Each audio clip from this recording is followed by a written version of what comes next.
Sigamos con este curso de avivamiento dirigido a todos los ministros de las Asambleas de Dios en el Perú y, por qué no decir, también en el mundo.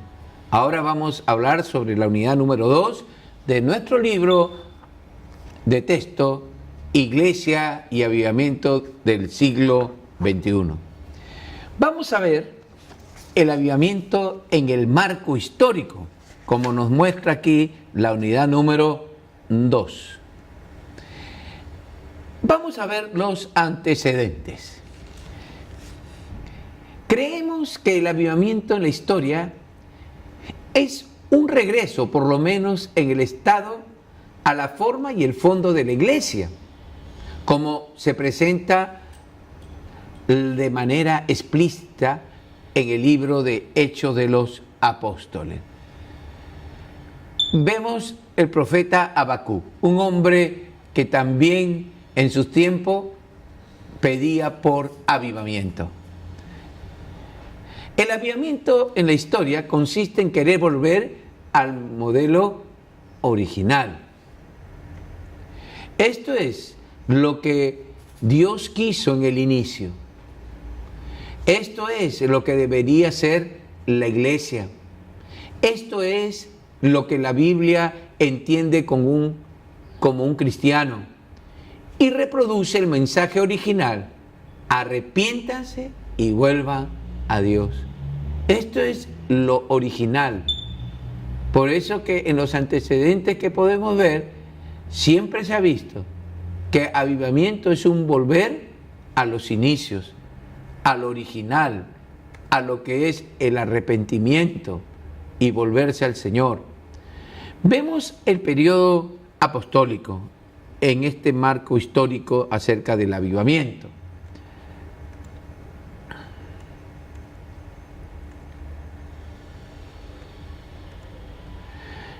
Aquí vamos a ver que, según el libro de los Hechos, la Biblia dice en Hechos 2:4, y fueron todos llenos del Espíritu Santo y comenzaron a hablar en otras lenguas, según el Espíritu le daba que hablasen.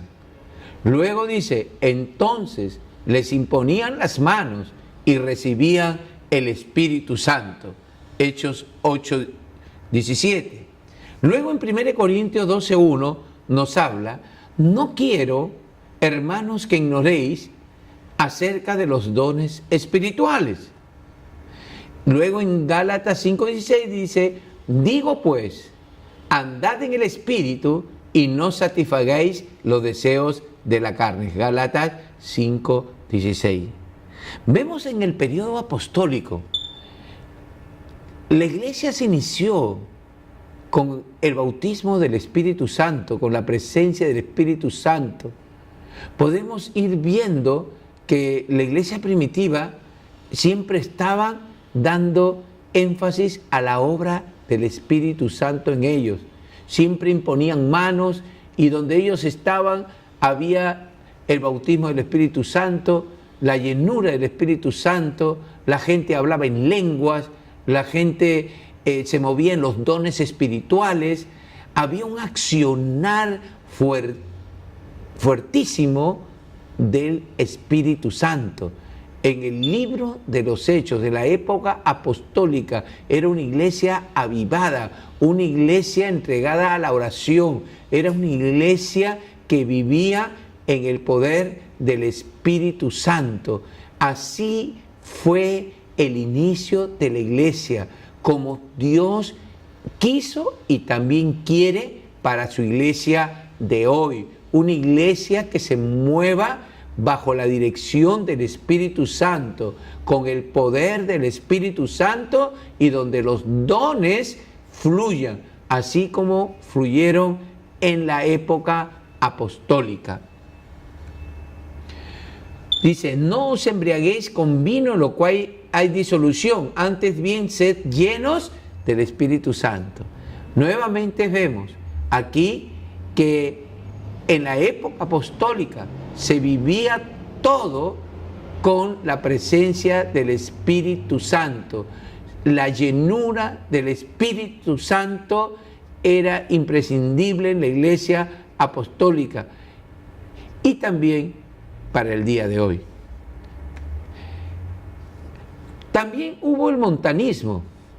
El montanismo eran cristianos que se apartaron de la iglesia oficial para querer seguir con ese avivamiento que tuvieron los primeros cristianos en la iglesia apostólica. Con Montano también hubieron manifestaciones como las que hoy en día también podemos ver cuando el Espíritu Santo está derramándose en los creyentes.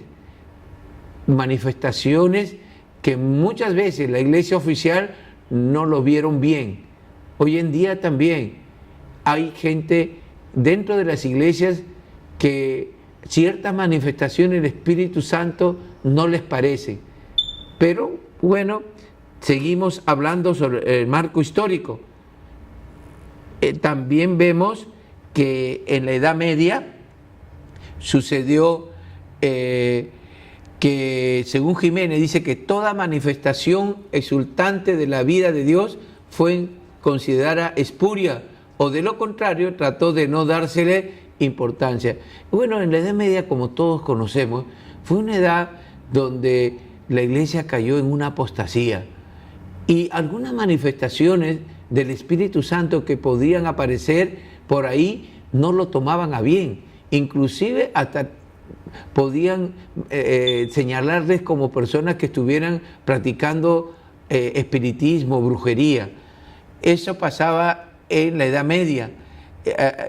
Ahora, en la Edad Media vemos los precursores de la Reforma, como Juan Wycliffe, como Juan Hus y Jerónimo Savonarola. Antes de Lutero, hubieron estos hombres que se movían en avivamiento. Ellos habían experimentado lo que se llama ese avivamiento personal que debe haber en cada creyente. De ahí que ellos lucharon para que la iglesia que estaba en una apostasía pudiesen volver a los primeros pasos, pudiesen volver a la iglesia primitiva, pudiese volver a esa iglesia llena del Espíritu, a esa iglesia que se movía con los dones del Espíritu, a esa iglesia que añoraba la santidad. Estos hombres pagaron muy fuerte esto. Muchos de ellos, como Juan Hus, fue muerto en la hoguera. Pero eran hombres que Dios los usó para luego que viniese la Reforma con Lutero. Fueron hombres en avivamiento. Estos hombres, si no hubieran vivido en avivamiento, no hubiesen podido tener esa valentía que tuvieron para enfrentarse a esa iglesia que estaba en apostasía. Luego vino la Reforma protestante. Ya ustedes saben, Lutero, un hombre que buscaba a Dios y solo lo encontró a través de la fe en las Escrituras y la fe en Jesucristo. Estuvo Lutero ahí en un avivamiento y tuvo también esa valentía de retar, de poner sus 95 tesis ahí, declarando que la iglesia estaba de espaldas a Dios. Solamente una persona en avivamiento va a poder tener esa valentía de declarar la verdad en medio de la oscuridad. Los puritanos también fueron hombres de parte de Dios que quisieron avivamiento y estuvieron en avivamiento. La edad moderna, con Juan Wesley, un hombre de Dios, Juan Wesley, un hombre que se crió en la iglesia oficial inglesa y que este hombre tuvo un encuentro personal con Dios y nació de nuevo, en la iglesia moraba, donde este hombre comenzó a conocer los caminos del Señor, y luego este hombre, en su búsqueda del Señor, encontró ese fuego ardiente que tenía en su corazón y comenzó a evangelizar. Él es el precursor de esos aires libres que nosotros muchas veces hemos estado en las plazas. John Wesley le cerraron las puertas de los templos, pero él decía: mi templo está en las calles. Ese hombre, Dios lo usó para un gran avivamiento. Ese hombre siempre buscaba de que la iglesia se consagrase, la iglesia busque la santidad. En sus tiempos ganó muchísimas almas para el Señor, y también hubo cambios en la comunidad donde él estaba. John Wesley, un hombre de avivamiento de Inglaterra. Así pues, vemos a John Wesley, y los 6 pasos de Wesley eran estos. Primeramente, Wesley tenía lo que se llamaba la oración ferviente, predicación poderosa del Evangelio y manifestación sobrenaturales del Espíritu Santo, conversión de la gente, cambio social, involucración de los creyentes en la predicación del Evangelio. Estos eran los 6 pasos de Wesley. Repasando: oración ferviente, predicación poderosa del Evangelio, manifestación sobrenatural del Espíritu Santo, la conversión de la gente, cambio social y la involucración de todos los creyentes en la predicación del Evangelio. Este hombre vivió en avivamiento. Se dice que él ayunaba 2 veces por semana, y cuando veía que ya el avivamiento estaba un poco bajo, Juan Wesley entraba en un ayuno y no terminaba su ayuno hasta que de nuevo se encendiese ese fuego que él había experimentado. Creo que la iglesia de hoy debe seguir estos pasos de Juan Wesley para entrar en ese avivamiento que todos queremos. Así pues, mis hermanos, en la edad contemporánea vamos a ver que hubieron muchos conflictos, como siempre ha habido en la historia. Gente de avivamiento siempre ha tenido conflictos con la iglesia tradicional. De ahí de que muchos de ellos fueron expulsados, otros se salieron de sus iglesias, pero eso es lo que pasa. Cuando comienza a haber avivamiento, también hay conflicto en las iglesias. En la edad contemporánea vamos a ver varios hombres y mujeres de Dios. En el libro Los Generales de Dios, usted va a encontrar la lista de estos hombres que en la edad contemporánea vivieron en avivamiento. Para nombrarle está María Woodworth, que le decían la mujer que mostró el Espíritu Santo de Dios. Nació el comienzo del tercer avivamiento con esta mujer de Dios. Luego también vemos al apóstol de la sanidad, John Alexander Dowie.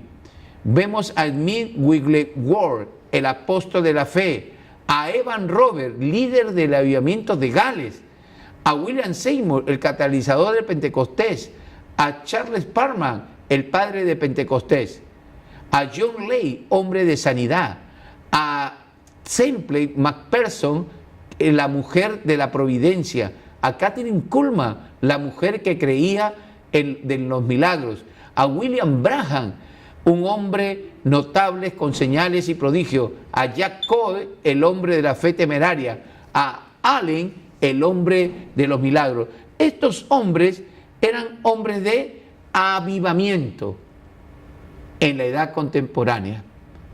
Les recomiendo el libro Los Generales de Dios, en el cual usted va a poder ver su biografía, sus fracasos y también la clave de esos avivamientos que ellos vivieron. Así pues, hermanos, damos entonces ahora finalizado esta unidad acerca del marco teórico del avivamiento. Hemos visto el periodo apostólico, la Edad Media, la Reforma, la Edad Moderna y la Edad Contemporánea. Amén. Y que Dios les bendiga y nos volveremos a ver en la próxima unidad.